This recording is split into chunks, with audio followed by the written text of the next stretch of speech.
तो जी जनाब, ये है सुबह सुबह का टाइम और मैंने वज़ू करने के साथ ही ना हीटर ऑन कर लिया था। इतनी कुछ सर्दी थी ना, रात को बहुत ही ज़्यादा सर्दी थी, क्योंकि हमारे घर में 2 पोर्शन है, एक नीचे है एक ऊपर है। तो आप यकीन करें, नीचे से ऊपर जाने वाले पोर्शन में इतनी सर्दी लगती ना, ऐसा लगता है किसी बर्फानी इलाके से गुजर के फिर मैं रूम तक जा रही हूँ। तो बस ये जो हीटर है ये मेरे साथ साथ होता है, कभी नीचे कभी ऊपर।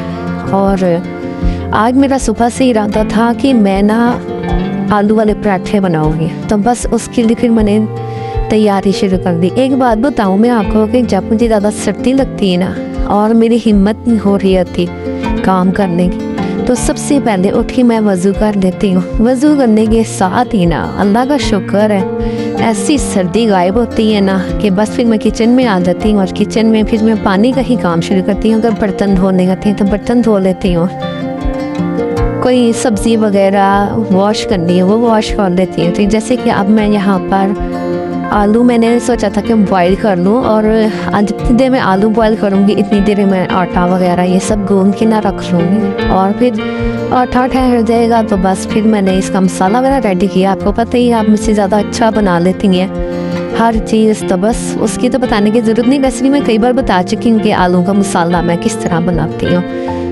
तो बस इस तरह जो है ना मेरा सारा सुबह का टाइम गुजर जाता है, मेरी सर्दी गायब हो जाती है। वरना तो आजकल जो है ना, अगर हम सोचते सोचते ही ना मोबाइल हाथ में पकड़ लेना तो आधा दिन तो ऐसे ही गुजर जाता है कि बस कब हम सर्दी को छोड़ें, तो कब हम सर्दी हमारी जान छोड़े और हम मोबाइल पकड़े रहें। दिल तो यही चाहता है, लेकिन काम तो खुद ही करने होते हैं ना सारे। तो बस हिम्मत करें और घर के काम सुबह के टाइम जितने अच्छे से मैनेज हो सकते हैं ना मैनेज कर लें। मैंने यहाँ पर वो सारा मसाला वगैरह बना के आलू के पराठे सबके लिए बना दिए थे, और रायता रात ही बना रखा था। माश की दाल बनाई थी तो उसके साथ रायता बना हुआ था, तो बस वही सर्व किया। और सुबह मॉर्निंग में फिर जो जिसका दिल चाहता है फिर वो चीज़ें मैं साथ साथ बना देती हूँ। कुछ अंडे बॉयल कर देती हूँ, कुछ अंडे फ्राई कर देती हूँ, और ज़्यादातर ना मैं रात को ही सोच लेती हूँ कि मैंने नेक्स्ट डे क्या बनाना है, ताकि अगर कोई चीज़ कम भी हो तो या तो फिर वो देख लेती हूँ मैं मसाला बॉक्स वगैरह सारा फ्रिज में, वेजिटेबल वगैरह चेक कर लेती हूँ कोई चीज़ कम तो नहीं है। अगर कम हो तो फिर सुबह को हमारी जो है ना वो कॉलोनी में आते हैं सब्ज़ी वाले, तो नाश्ते का टाइमिंग वो बोलना शुरू हो जाते हैं, वादे देना शुरू हो जाते हैं। तो बस जो चीज़ कम होती है ना सब्ज़ी ले लेती हूँ। और अगर कोई जो करियाने की दुकान से चीज़ मंगवानी हो तो वो फिर मैं मियाँ साहब से कह देते हैं कि ये चीज़ का मैं मुझे देकर जाए, ताकि मुझे दिन में ना परेशानी ना हो। तो फिर वरना वो फिर मुझे किसी को फ़ोन करना पड़ता है, फिर बुलाना पड़ता है, फिर मैं सारे जो है ना वो चीज़ें पूरी करूँ। तो बस फिर आज मेरा इरादा था कि मैंने मिक्स सब्ज़ी के जो है ना वो राइस बनाने हैं। तो उसके लिए मैं वैसे तो मैं मटर वगैरह आजकल मैं काफ़ी ज़्यादा छील के रख लेती हूँ, 2-3 किलो ना। तो उससे ये होता है कि पैकेट बना के रख लिए जाए ना, टाइम की बचत हो जाती है। लेकिन अब ख़त्म हुए हुए थे, फिर भी मैंने ना काफ़ी सारे मटर मंगवा लिए थे। तो मैंने सोचा कि थोड़े कीमे में डाल दूँगी, थोड़े चावलों में डाल दूँगी, और थोड़े वैसे आलू मटर भी बन जाते हैं। तो मेरा आपको इस तरह सजेशन देने का ये होता है कि चले आपको आइडिया हो जाता है कि आज हमने क्या पकाना है। तो मैं इसीलिए आपके साथ शेयर कर देती हूँ कि आज मैं ये पका रही हूँ वो पका रही हूँ। इस तरह आपका भी मसला हल हो जाता है पकाने का, आपको आइडिया भी मिल जाता है। साथ के साथ मुझे फरमाइश आई हुई थी कि मैंने सूप भी बनाना है रात के लिए, तो बस फिर मैंने थोड़ा सा सूप का सामान अलग से कट किया और थोड़ा सा वेजिटेबल राइस भी साथ साथ बनाए। तो बस मेरा दिल होता है कि रोज़ कोई ना कोई ऐसी चीज़ हो जिससे ना बॉडी को गर्माहट महसूस हो और किसी को कोई प्रॉब्लम ना हो। तो ताकि कोई बाहर से सब ठंडे ठंडे जब आते हैं ना तो एक सूखा प्याला पकड़ा दिया जाए तो सारी सर्दी दूर हो जाती है। अच्छा, यहाँ पर ना मैं बना रही हूँ वेजिटेबल राइस, और आप कोशिश किया करें कि जब कभी आप खाना बनाए ना, एक तो दरूद पाक ज़रूर पढ़ा करें। मसाला जात तो जायका लाते ही हैं, लेकिन जब हम दरूद पाक पढ़ते हैं ना उससे खाने का जायका मज़ीद दोबाला हो जाता है। और एक तो खाना अगर कम भी हो ना तो वो भी पूरा हो जाता है, और अगर खाने में कोई कमी बेशी रह जाए तो उसकी भी जो है ना वो अल्लाह ताला अपनी तरफ से ना कमी बेशी दूर कर देता है। तो बस यहाँ पर मैंने गर्मा गर्म जो है वो राइस रेडी कर लिए थे, और ये मेरे फेवरेट है। आपकी कौन सी डिश फेवरेट है मुझे बताइएगा। अच्छा, काम की रूटीन दिखाने के साथ साथ ना मेरी कोशिश ये होती है कि मैं आपको कुछ टिप्स एंड ट्रिक्स भी साथ साथ बताती जाऊँ, ताकि मेरी सिस्टर्स की मेरी बहनों की जो है ना वो कोई मुश्किल परेशानी हो वो भी दूर हो जाए, काम भी आसान हो जाए, पैसे भी बच जाए, टाइम भी बच जाए। तो वो मैं एक बात बताना चाह रही थी कि अक्सर जो है ना हमारा बर्तन धोते हुए पानी भर जाता है सिंक में। तो सिंक में जब पानी भर जाता है ना तो वो बहुत मुश्किल होती है कि इसको किस तरह निकालें, किस तरह ड्रेन करें। यहाँ पर मैं आपको आलू वॉश करने का भी तरीका बता देती हूँ, क्योंकि जब मैंने आलू बॉयल किए थे ना तो इतनी ज़्यादा उसमें मिट्टी लगी हुई थी, इतनी ज़्यादा क्या कहते हैं ना उसमें गीला गीला सा हो रहा था। मेरा तो ऐसे वॉश उबालने को दिल ही नहीं चाहता।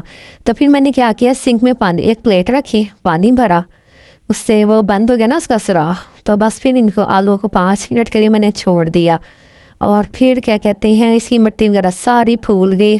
और फिर मैंने स्क्रबर ही लेके ना जिससे बर्तन मांजते हैं, जिससे मैंने फिर सारी इसकी मिट्टी वगैरह साफ़ कर दी। आलू इतने अच्छे नए हो गए ना। वैसे ही आजकल छिलका बारीक होता है। और टाइम सेविंग के लिए मैंने एक काम और किया था, कुकर में इसको उबाल लिया था, क्योंकि आजकल गैस का आपको पता है प्रॉब्लम कितना हो रहा है। अगर या तो सिलेंडर पे चलाते हैं तब भी इतनी ज़्यादा गैस लग जाती है, और अगर गैस की टाइमिंग लगी हुई है तब भी बड़ा मसला आता है कि काम जल्दी ख़त्म हो जाए। तो दोनों सूरतों में अगर आपको कुकर चलाना आता है ना, नहीं चलाना आता तो यकीन करें आप सीख लें। और वैसे तो मैंने सिखाया हुआ है कुकर चलाना भी, तो लेकिन आप किसी से भी पूछ लेंगे ना, यूट्यूब पर भी काफ़ी सारे वीडियोज़ आते हैं जिसमें कुकर चलाना सिखाते हैं कि कुकर किस तरह चलाते हैं। मेरी बहनें काफ़ी सारी डरती थी, मैं खुद डरती थी पहले इतना कि कुकर कैसे चलाऊँ, क्या करूँ।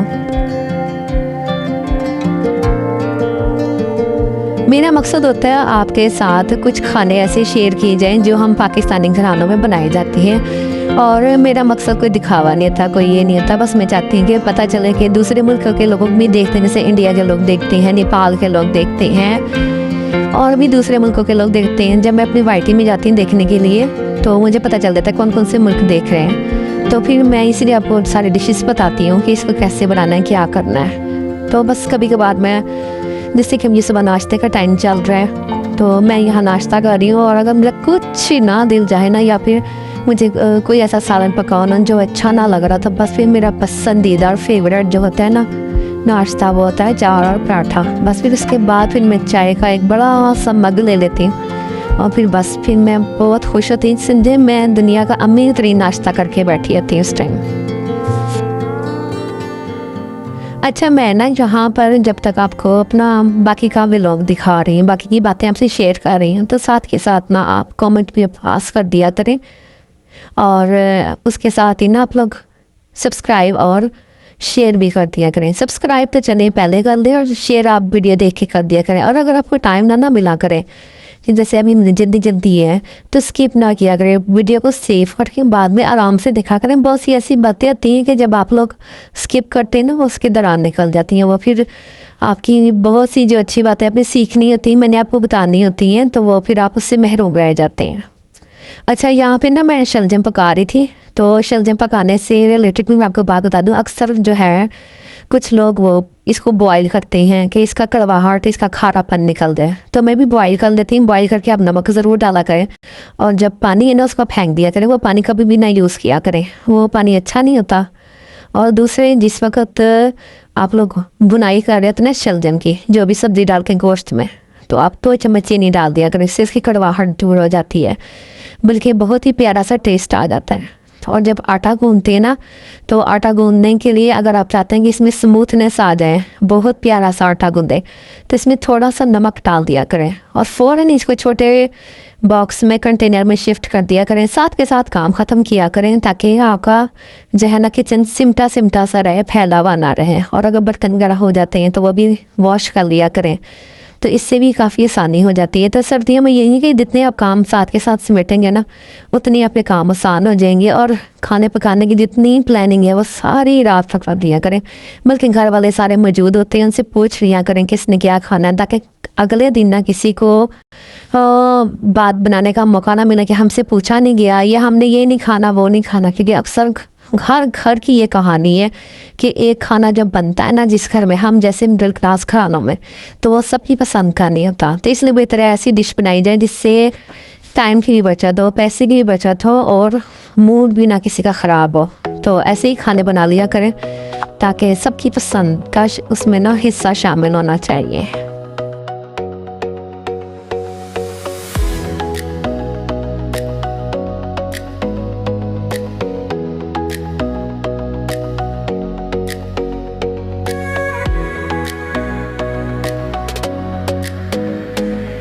अच्छा, एक बात भी मैंने आपसे पूछनी थी कि जैसे कि अक्सर क्या होता है कि जब हम सर्दियों में ना हम सॉक्स वगैरह नहीं पहनते या सॉक्स के बगैर काम करते हैं, जाहिर सी बात है मशीन लगाई है या फिर फर्श वगैरह की धुलाई कर रहे हैं, तो फिर सॉक्स तो नहीं ना पहने जा सकते।